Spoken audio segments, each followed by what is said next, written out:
Today we are releasing ratings for 18 midsize SUVs that have been subjected to our new, tougher side crash test. Our original side crash test was introduced almost 20 years ago. We needed a new, tougher test that represented the real-world crashes that are occurring today that involve higher speeds and heavier vehicles. What we have done is develop a heavier barrier and are now running our tests at a higher speed. Those two factors combined create 82% more energy in our tests today.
Try to use that as a quick record.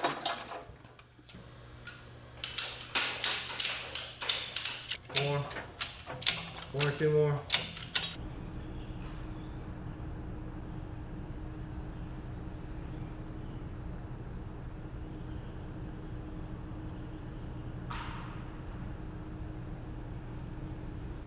Charging is complete. The test will commence in 4 seconds. 3, 2, 1.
Overall, this group of vehicles performed reasonably well.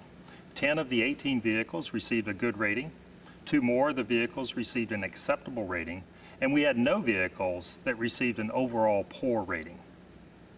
The top performers in this test group were the Mazda CX-9 and the Volkswagen ID.4. They achieved good ratings in all metrics. Close behind were the Ford Explorer and the Lincoln Aviator. The Volkswagen ID.4 was the only electric vehicle that we included in this group of midsize SUVs, and it performed extremely well. It got good ratings across the board in all metrics. You can see here there was very little intrusion into the occupant compartment, and so the driver and the rear seat passenger were well protected. The injury measures from the dummies showed that there was very low likelihood of injury, and the airbags did a good job of protecting the heads of the dummies. The Jeep Wrangler is missing an important piece of safety equipment when it comes to side impact crashes. Currently, the vehicle is not designed to have an airbag for those sitting in the rear seat, resulting in significant injury. We've downgraded it to a marginal rating overall. The Nissan Murano was one of our worst performers in this group of midsize SUVs that we tested. It received a poor rating for the structure. That's because of the significant amount of intrusion into the occupant compartment. That also resulted in a higher likelihood of both chest injury and pelvis injury for the driver. The Kia Telluride and the Hyundai Palisade also did not perform well structurally. Both received a marginal rating for structure. They also received a poor rating for driver pelvis injury.